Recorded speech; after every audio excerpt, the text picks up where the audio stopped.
Your Spirit. And as always, I am Lynn Gaffin. Today, I have with me a very special person, Diane Mazzola. She comes to us. Where do you live, Diane? I live in Rye, New York. Okay, good. She comes to us from Rye, New York. And welcome, Diane. It's wonderful to have you with us this morning. Thank you very much. I'm very happy to be here. And as I mentioned earlier, this is just, we just talk, and whatever comes up, comes up. We can talk about aliens or whatever you want. Very good. So I noticed that you have a degree in education. Yes, I do. And I'm assuming that none of this happened while you were teaching, or you had any inclination of any of this while you were teaching. No. Of your meditation, of your communication. No, I had no idea. I actually feel like when I was a kid, when I was younger, I always sort of knew things, but I didn't think there was anything special about that. And as an adult, I had no idea. I taught for 10 years in elementary school in the Bronx, which was fun. Ooh. And I had no real idea of any of the abilities that I had at that point in my life. And it wasn't until later, much later, that I discovered it. I wonder if at the time we would have even been ready for it, if we had gotten all this earlier. We think as we come into it, oh, I wish I had gotten this earlier, but would we have been ready for it? I think it happens when we're ready. I think you're right. Yeah. Because I probably wouldn't have been. Yeah. No, is any of your family open to this? Yeah, my mother surprisingly is. And really? She's very open to it. She tells me now, which, I never knew, that she also had prophetic dreams when she was younger. Oh. That, she thought it was strange that she would dream something and then it would come to pass, but she never delved into it or looked into it. She just thought it, once in a while that happened to her, and that was about it. Mm-hmm. What about the rest of the family? Anybody else? Not that I'm aware of. Yeah. And, I don't know if, like, my mother's family, my mother's parents, they were strict Irish, German, Irish, Catholic. And I don't know if anybody had abilities, whether they would have said so or not. No, you have written the book, Nudged by Spirit. Yes, I have. Yeah. And you say that your psychic abilities didn't come out until later in life. Yes. And I am assuming they're all connected, the book and their psychic ability. Yes. Yeah. It's really the story. The book is really the story of how I came to figure out that I had these abilities. And it was, I think it was just, all of it was sort of the perfect storm of things that happened in that short span of time that led me to realize that I could, talk to spirit, that I had psychic abilities, I was 56 actually at the time. I had, I never knew my biological father. And I don't know how much of this you want me to tell, but my mother. It's up to you. You can tell the whole thing if you want. Then they don't have to buy the book. But True, that's okay. And so you can hold something. My mom was 19 when I was born, and unmarried, and that was a big thing at the time. Yeah. And I didn't know who my father was, and I grew up in my grandmother's house with extended family, at the time. And I used to be very curious about him when I was younger. I would ask my mother at the most inopportune times, of course, I would ask my mother about him. And she always told me, she told me his name from when I first asked. She told me what his name was, and she never gave me many details, but wasn't asking really for details. Right. I just wanted to know who he was, and not having a father, to me, it made me feel different from the other kids that I grew up with, the other kids in the neighborhood who had, 2-parent households. And so I felt different. My mother later had 2 more children. So I have a brother and sister. They're half, but I don't consider them half. I was raised with them, but they had a different last name, like all of these things that happened when I had my mother's maiden name. And so I was curious when I was younger. I did meet him once when I was probably about 16, when my mother heard that he was in the area and took me to meet him. And it was very awkward and uncomfortable. And I spoke to him alone for maybe 10 minutes. And he said that he would be, keep in touch with me. And he didn't. Mm-hmm. That was the last I had, ever heard from him. Mm-hmm. So as I got a little older, I decided that it was his loss, not mine. And, right. I didn't need him. And so I completely put him out of my mind and had no desire, to look for him. Until I was in my 50s. I had already left teaching. I was actually hired by the teachers union. I became involved in the teachers union while I was teaching. They sent me for some trainings, and then they hired me to work for them full time. So I left teaching to work for the teachers union. And during those years, I was in a pretty high stress position. And I started to have migraine headaches a lot. Mm. So I went to see a neurologist who discovered a small tumor that they call a meningioma. It's not a brain tumor, actually. It's in the lining of the brain. And it was very small. And he said, this is not causing the headaches. Of course, I didn't believe him at the time. I'm like, well, you found something and I'm having these headaches. So, there must be a connection. But he actually, the recommendation was that I start to meditate. Oh. He told me you can put an app on your phone, and just start to do it every day. Start to meditate. It's going to help. Wow. And amazingly, it did. Yeah, good.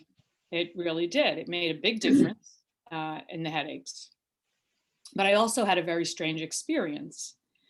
I was using guided meditations when I started, and I was using a meditation that was meant to connect you to a departed loved one. Right? I saw this meditation. I said, oh, that looks interesting. Let's see.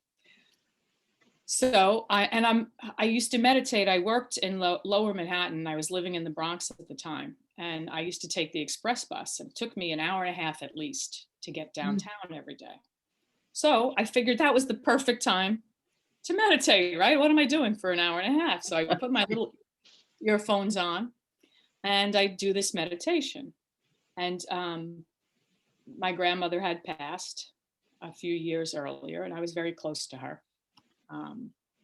And I did the meditation, and it told me to, envision myself sitting on a bench, and gave me the whole visual setting for the scene. And then, my grandmother sits down beside me. It was the most real experience to me. Like, my grandmother was sitting with me. And we had a conversation and we hugged, and it was, I found myself in a puddle of tears on the express bus on my way to work, Yeah. just totally overwhelmed with emotion. Wow. And then the meditation ended and I let it go, but I was left with this question because it just felt so completely real to me. It felt different from the other guided meditations that I had done. And I was like, I don't know that, so it stuck with me. I didn't pursue it at that time still, I just let it go, but it kind of stuck in the back of my head. I mean, like there was something more to that, I felt. And then, one day I woke up and decided that I had to find my father. Why not? Yeah, like there was nothing happened that preceded that. It was just like, okay, I need to find this man now and I need to have the conversation with him. And I went on Facebook, which we had, at that time, didn't have when I was younger, but in my 50s, okay, fine. So I go onto Facebook and I start looking using the name that my mother had given me. And I found someone with the same name who I looked at and said, that's my brother. Wow. No doubt in my mind. I looked at the photo of him. I looked at some of his photos and I was like, yep, this is my brother. Absolutely. Mind you, I didn't really remember what my father looked like. I was 16. It was really, Right. Yeah. But I just looked at his face and knew that that was him. And then I sat with that. Now, what am I going to do? Okay, so now I found him on here. I found my brother. What do I do now? And I went back and forth for a little bit. And then I was like, okay, let me just, sent him a Facebook message. And I didn't tell him at first why I was looking, but I asked if he knew or was related to the man, the name I gave. And I said he would be like somewhere between this age and grew up in the Bronx. And I gave him the whole scenario. And he responded pretty much right away and said, oh, yeah, you're looking for my father. Oh, gee. Unfortunately, he passed a couple of years ago. I think it was like 3 years prior at the time that I had found him. And he was like, if you want, I can put you in touch with my mother, if that helps. And I was like, oh no, thanks. I don't think I want to do that. But I hesitated. I'm like, I don't know. I didn't say anything immediately. And then I decided, I didn't decide. I felt like it was kind of like, I felt like I was messaging him and it just came, like I felt like I had to tell him. And I felt like he knew. I think that was what it was. Like the way he was answering, I was like, okay, something just felt off to me. And I said, okay, so, I guess, he was my father too. And I really wanted to speak to him. I asked him where he was buried because I thought I could pay him a visit. And he told me that he was cremated. And so I said, okay. And that's when I told him, I was like, okay, well, I guess you must know that he's my father too. And I just wanted to speak to him. And that flipped him out because he had no idea. Oh. He had no idea. And then I felt terrible. I felt guilty. I'm like, what did you do? This. Why did you do this to this poor person? So it actually opened up this relationship with my brother. And we had all these conversations on Facebook at the time. And I discovered that I also had a sister, that he had a sister, and they lived in Massachusetts. And he wanted to meet me because he believed me. We went through all these conversations on Facebook, most of which are in the book. where we sort of like I told him something about myself, he told me something about himself, and like the pieces started to come together. And he understood. He said he needed to speak to his mom though before we could meet. He, and I understood that. So he went to see her on Mother's Day that year, and that was when he was going to tell her about me finding him. So he did that, and he told his sister, and his mother was very upset, which I understand. Although I firmly believe that she knew that I existed. She claimed that she didn't know that he had another family? No, she said she didn't initially, but she later, I believe, admitted that she did. Not publicly, but she did. And so my sister, being the person that she is, very practical, said that she would like to do a DNA test, a sibling DNA test. And I was fine. Okay, let's do it. So we worked out the arrangements, and the results were absolutely positive that we were indeed siblings. And so, I started a relationship with them.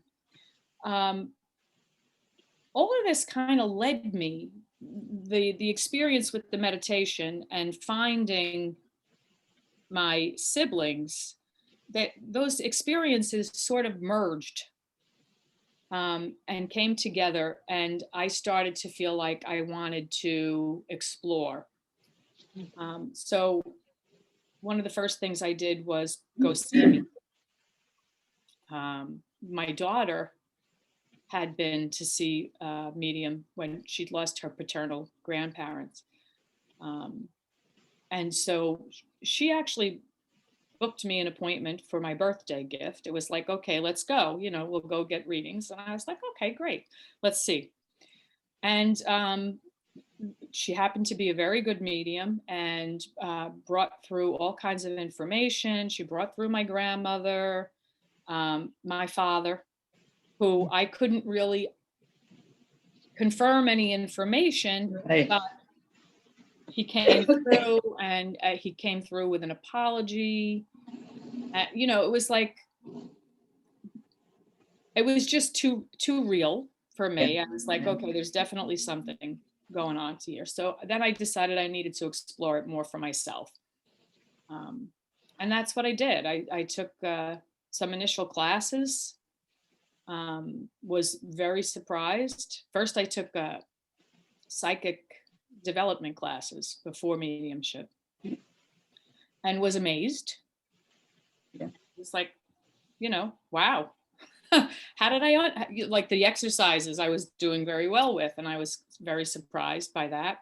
And then in the same place I took a psychic development class, it was the Montclair School. They were offering a mediumship class, introductory. So I went and took it, and it was okay. I was too new still. It was okay. I did okay, I guess, but I didn't believe it really. I wasn't convinced yet that I was able to do it. So a few months after she had her initial class, she had something called the demonstrating medium. Had no idea what it was, but I said, oh, it's another mediumship class, right? Okay. So I signed up to take this class, not having any idea what I was getting into. And I had to demonstrate in front of the public on the last day of the class.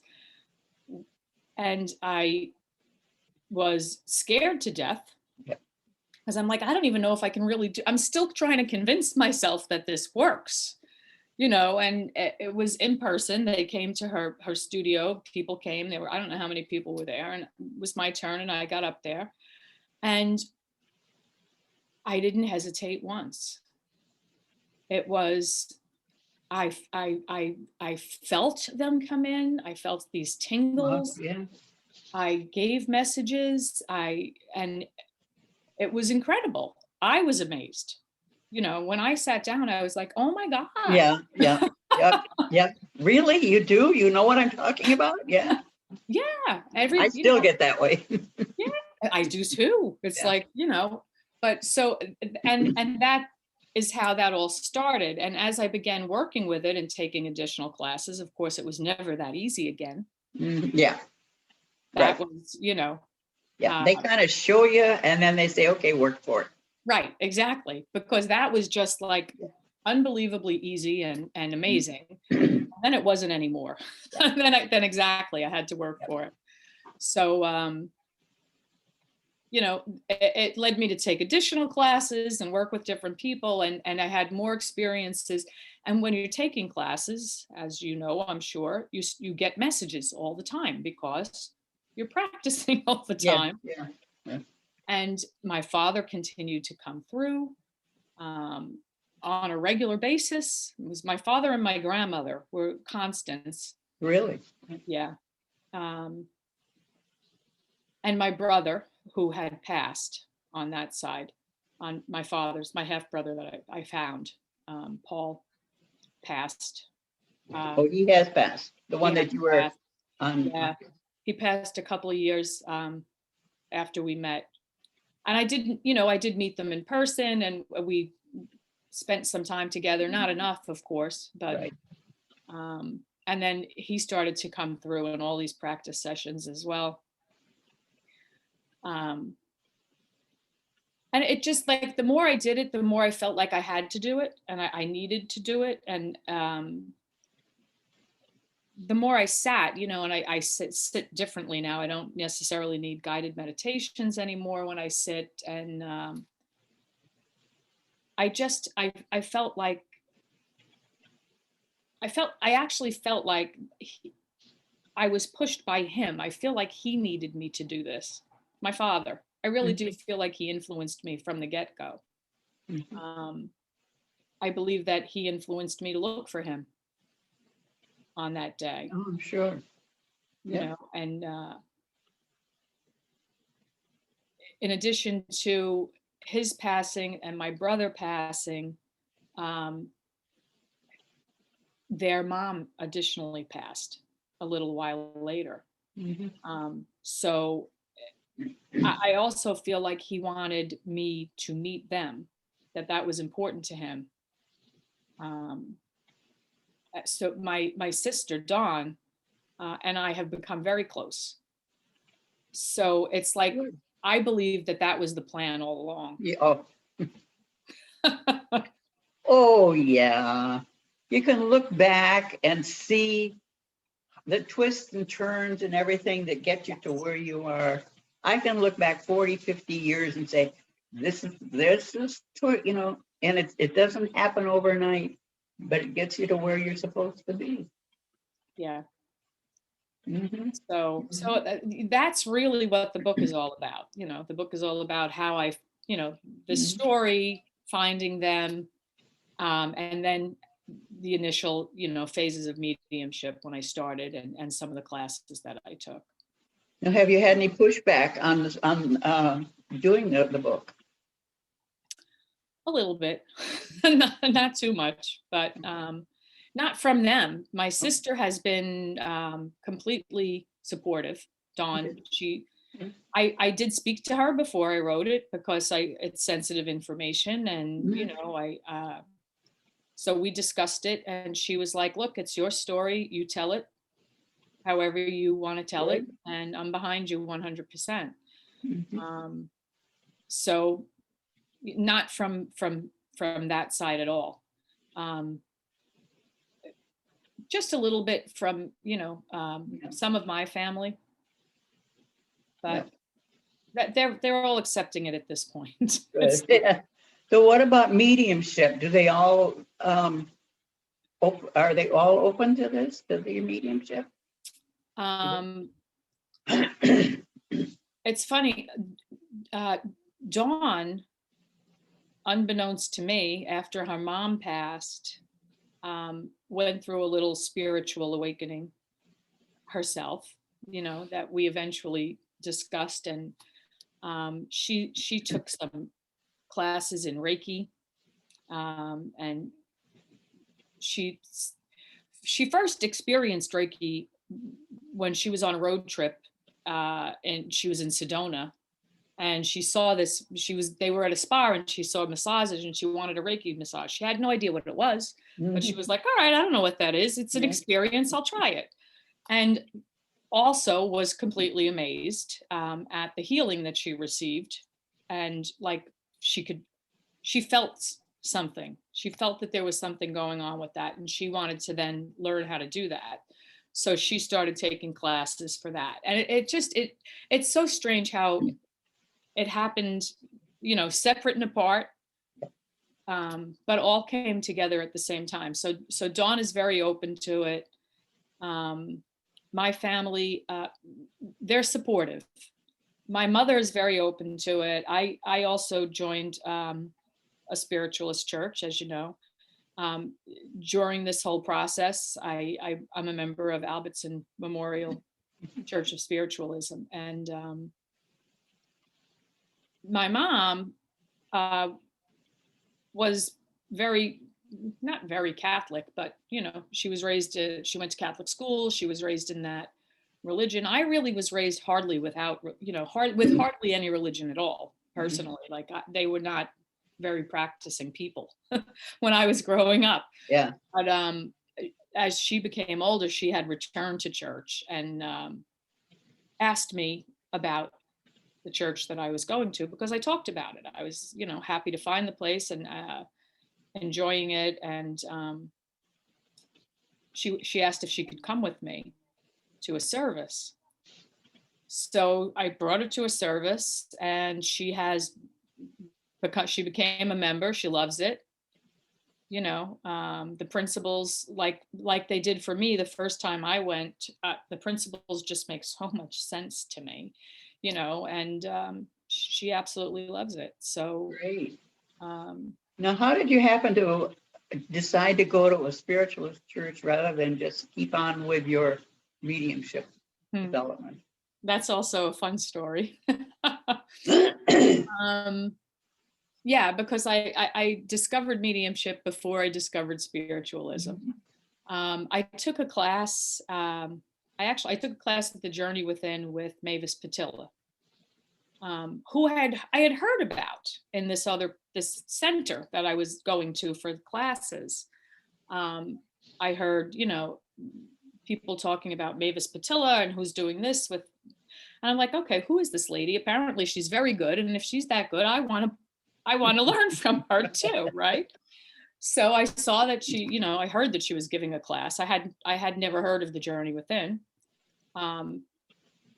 So I did a little investigating, found out that Janet Nohavik, had this church, and she brought in all these mediums, and Mavis Patilla was going to be teaching there.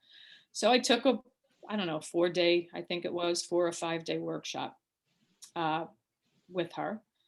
And during the course of that workshop, we did a lot of things, but I did platform there as well. And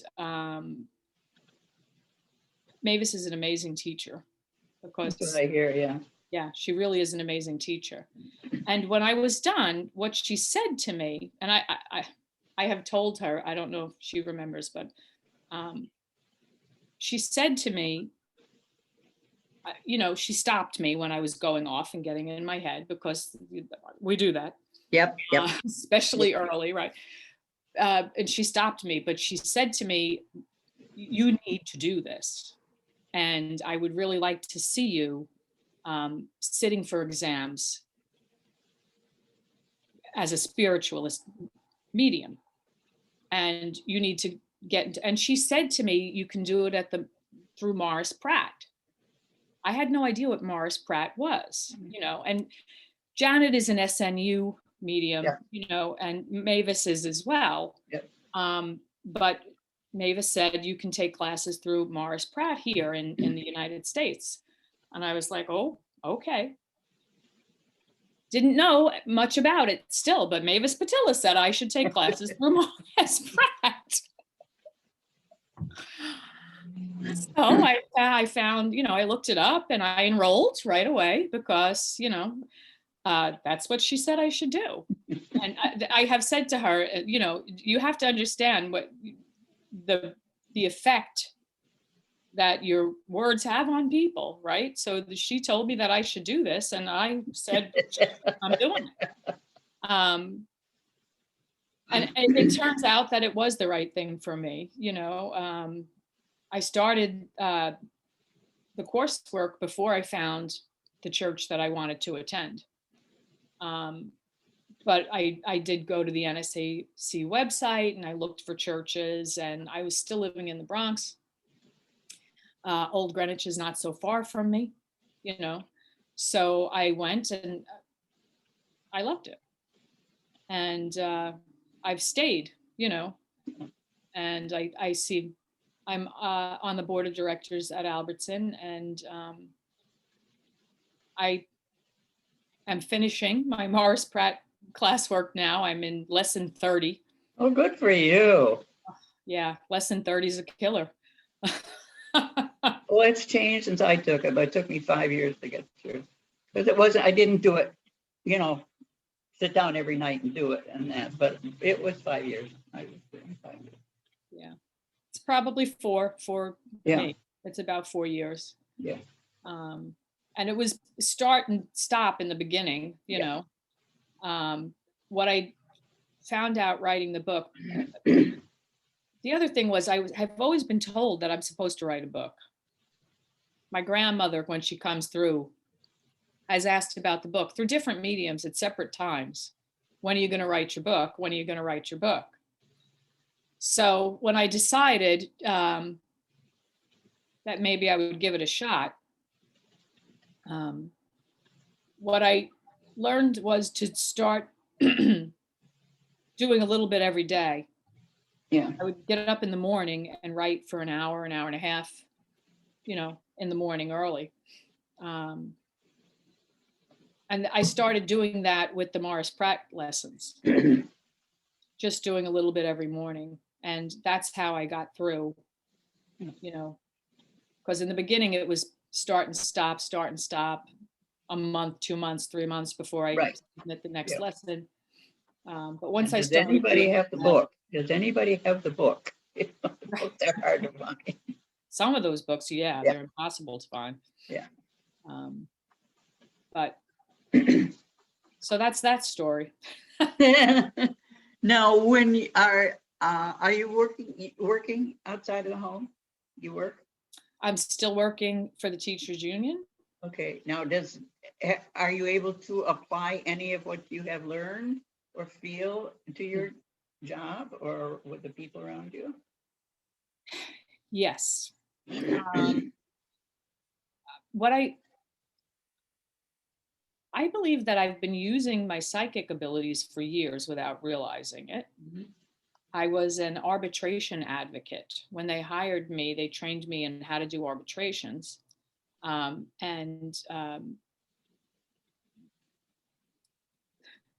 The Department of Education uses attorneys, right? And the teachers union uses teachers to do these arbitrations, but they train them. Mm-hmm. And I apparently was good at it, but as I developed as an advocate, I feel like without realizing it, I was tapping in psychically to sometimes I was tapping in psychically to what the arbitrator wanted to hear. Oh, yeah. Sometimes I was, I would tap into the person that I was representing without even knowing it. I had no clue that I was doing it. But, coming up with, a theory for a case, mm-hmm. You have this person's version, and somewhere within, between them lies the truth. I seemed to have an ability to find that place. That helped me, and made me a very good advocate. I do still use it occasionally with people that I work with, but not as often, because I'm more aware of it now consciously. Right. So Yeah. I don't necessarily attempt to do And you that. kind of have to be careful. Yeah. Yeah. Yeah. Oh, with your friends, did everybody, all your friends and that, they all believe it all? No, not all of them do. Yeah. Some of them think I've just lost my mind, and What do you tell people when they say that? That I don't believe this, I think you're just making it up, or it doesn't make any sense, it can't happen. How do you approach that? I decided that I'm not going to try to convince anybody of anything, and that if they, Yep. if they're not open to it, they're not open to it, and that's it. I don't try to convince people. Good answer. That's what that's my opinion about it all too. We're not here to convince people. They either believe or they don't, Right. Yeah. And it's and everybody's on a different path, and it doesn't matter, right. as long as they're happy. They don't know what they're missing, but they're happy. That's okay. Right. Yeah. Now, do you hear from any of your extended family about the book, about your abilities? I mean, other than your sister? Yeah. Everybody who's read it has said that they loved reading it. Oh, good. They don't all say that they believe all of it. Okay. But they did enjoy reading the book. They the story, the way everything I've started it and it's great. I love it. Yeah. Oh, do you? Thank you. The way everything sort of comes together, I guess is what they enjoyed. So I'm happy with that. Mm-hmm. Now you've been interested in writing for a long time. Yes. I used to write more when I was younger. And I just to me, my experience, I let a lot of things go that I enjoyed earlier. As when I got married, I was raising children. It's like, I just let things go, and I didn't really focus on any of them. And for me, I don't know, it's life happened to me. I didn't make life happen. Right. So it's just, that's the way it turned out, and I guess there's a lesson in that too. Now, what about your children? Are they open? Are they into it at all? My daughter is. I believe, my one son is more supportive than the other. The other kind of rolls his eyes. And that's fine. My daughter, she's been taking some psychic classes and using her psychic abilities, because she definitely has some ability. And I know she's a medium. Yeah. She's not ready for that yet. Right. Yeah, well, baby steps. Yeah. Right. But she will be, I'm sure, at some point. Have they read the book? Yes, they have. It's been quite eye-opening. Yes. Yes. But, they have been very supportive. Great. My daughter actually designed the cover of the book. Really? Yeah. She did the cover art. She did she did my little butterfly that I use as my logo. She went to school for graphic design. Of course, that's not what she's doing, but yeah, but she's helped me out with that. So now, have you learned since you started going to the church, have you learned anything that has changed your way of looking at things since before and now?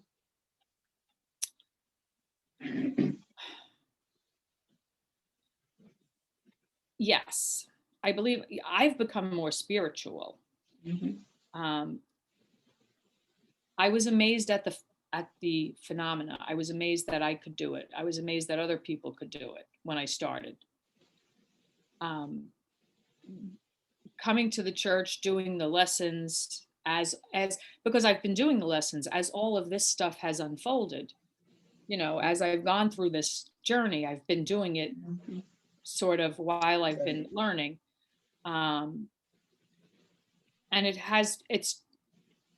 I feel it, I don't know, it has changed me. It's changed the way I look at it. Yeah. Um, I don't necessarily agree with everything. Well, that's it. That's perfect. Yeah. I don't necessarily agree with everything, Absolutely. but I always tell people when they come in, take what you like and leave the rest. yeah, It doesn't matter. It's a very individual religion, yes, and everybody leads their religion or lives their religion their own way. right. And nobody's wrong. Yeah. It's right because everybody is an individual, and it's just Yeah. you take from it what you need, what you want, and that will change also as you go on. How long have you been in the church now? 3 years maybe. Yeah. Yeah, things will change. And you won't even notice it. It's just that your attitude and things will start changing and that, and you'll start looking at things differently. And you'll look back and see where you were, and it's like you're not the same person, but it's growing. It's the process of growing, Yes. and you apply it to your life. It's a religion. I always say that you don't leave it at the door at the Sunday morning and then come back and pick it up the next Sunday. You take it with you and apply it to your life throughout the week. Right. And the more you get into it, the more you learn how to apply it. And Yeah. that's good that you don't believe everything in that, because otherwise it's just you become an automaton. Yeah. Actually. I agree with you. It's like the Stepford Wives. Yeah. What it brings to mind, Yeah, really. It's just, if somebody says something you don't like, okay, that's them. Right. And right. And being an individual and a thinker and a free thinker is part of the philosophy. Mm-hmm. So That's great. Yeah. That's great. Because otherwise there's no conversation. Right. If you believe absolutely everything the way I believe it, it's like, what are we talking about? We could have phoned it in and forget it. Right. Yeah. So I mean, yeah. Everybody has their individual beliefs. And your mom likes it? Your mom's coming along with it? My mom loves it. I love that. Yeah. She has no plans to try to develop her abilities at this point, but she's happy enough. Yeah. She enjoys the people. She enjoys the services. Yep. And that's exactly what they're there for. Right.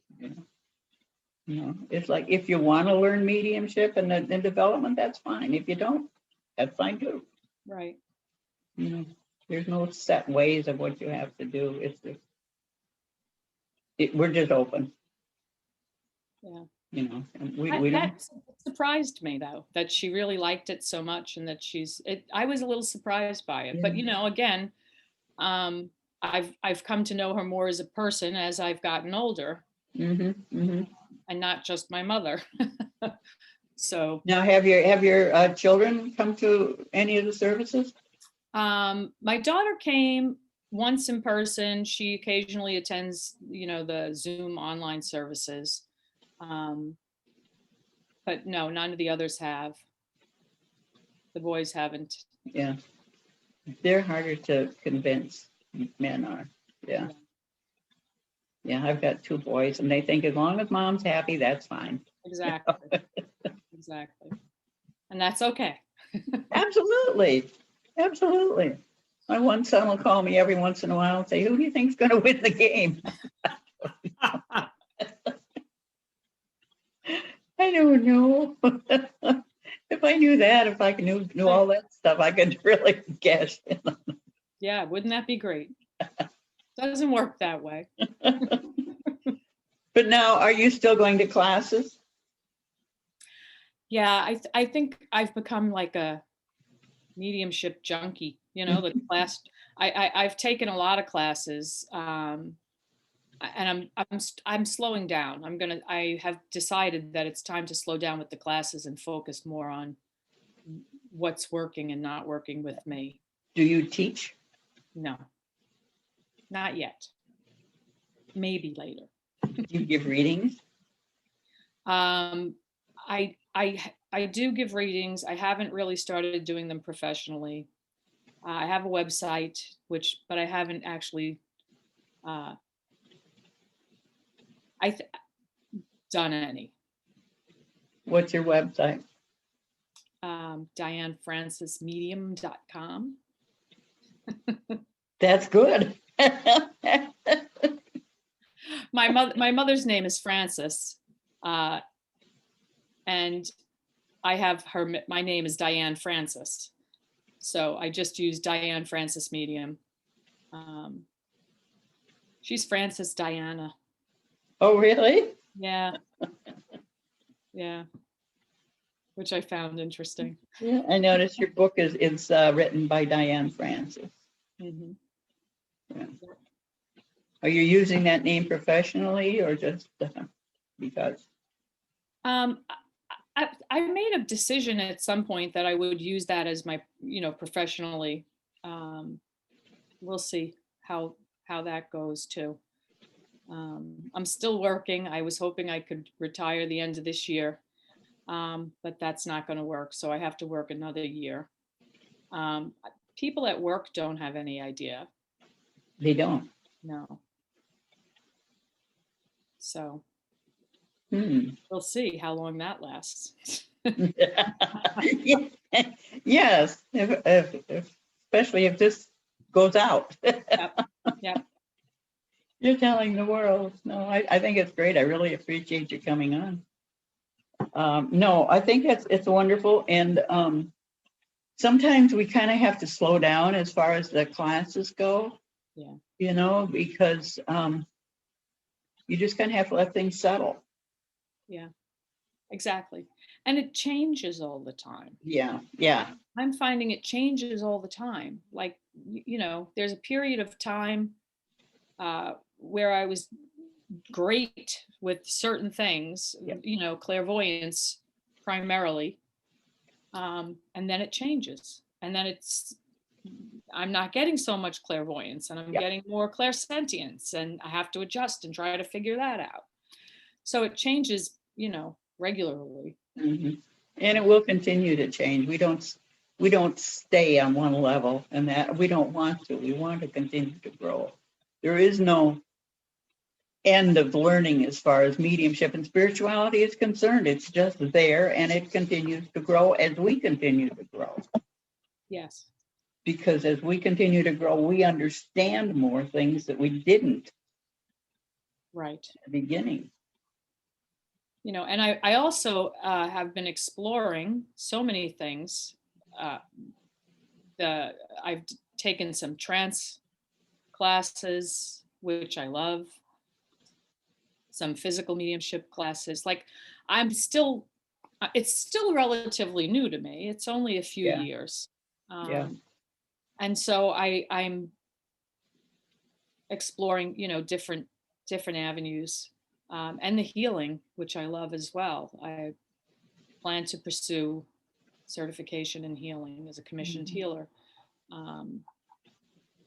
So it's Mavis would not approve because she says, do you want to be a jack of all trades and master of none? Yeah. But for me at this point, I feel like I still need to explore and see, where my real interests are and where they lie. Mm-hmm. How do you work the platform? Not professionally, no. I've done some as part of mentorships and as part of, classes that I've taken. But you haven't done the platform at church? No. They want me to. They've been asking me to. And I know I will. Mm-hmm. Mm-hmm. You kind of have to take the jump, I know. step out in faith. It's amazing what happens when you do, Yeah. because it's spirit just takes over. Like that very first time in that class, they Yeah. did. And I know that that's true. I think part of me says you shouldn't have written the book for another year. You should have held on to it, because I've, it's like I'm announcing to the world that this is who I am in the book. And yet I'm still hesitant. It's Yeah. the confidence Okay. level. Yeah. That's actually what it is. It's the confidence level. Mm-hmm. But it's all going to come together. I know it will. And there's a difference between writing your thoughts down and getting up on stage and proclaiming them. Yeah. So, you probably did it at the right time. Otherwise, you wouldn't have done it.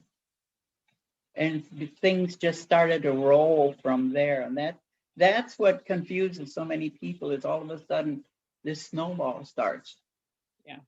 And it's like, oh my gosh, what did I do? And you just have to take a little at a time. I always tell people, tell spirit to slow down. I can't get all this all at once. Slow down. Yeah. And just realize that you're in charge. They're not. Right. Spirit is not in charge of us. I don't care what anybody says. They are not. We have boundaries. We can Yeah. have boundaries and use them. And no, I don't believe that spirit is in charge. I know that is, I'm in charge. Mm-hmm. But I do believe that they can influence us. Oh, I do too. Yeah. Like I firmly believe that I was influenced. But we also have the choice as to whether we want to accept that influence or not. Yes. Because we still have free will. And that's, there's a lot to learn when you're first starting out. There really is. And but you're doing okay. It sounds great. I love it. Yeah. So just keep it up, and the thing is to keep you first. You have to be. But I think this is everything is coming together. The universe conspires, and we just kind of say, okay, I'm going to follow that. Right. Yeah. Yeah. Who knew? That I would be here now. I know it. Certainly not me. Oh, Diane, this has been so great. I just loved it. Thank you so much. Well, thank you. Thank you for inviting me. I've enjoyed it. I have enjoyed it a lot. I've really learned quite a bit. I love talking and finding out about people, and I know I think I just met you in person at the convention. Yes. Yeah. Recently. Yeah. Yeah. So that's the other great thing about the church, though. You meet so many and so many nice people. I've made friends, So thank you again, and we will be seeing you down the road. I'll be looking for you to start working to churches, and I will. I've got I know how to get in touch with you. I know where you live. I will send you the Zoom link, as we're kind of far away from Rye, New York, but we are on Zoom. Okay. Sounds good. Thanks so much, Diane. Have a great day. Thank you, Lynn. Take care. You too.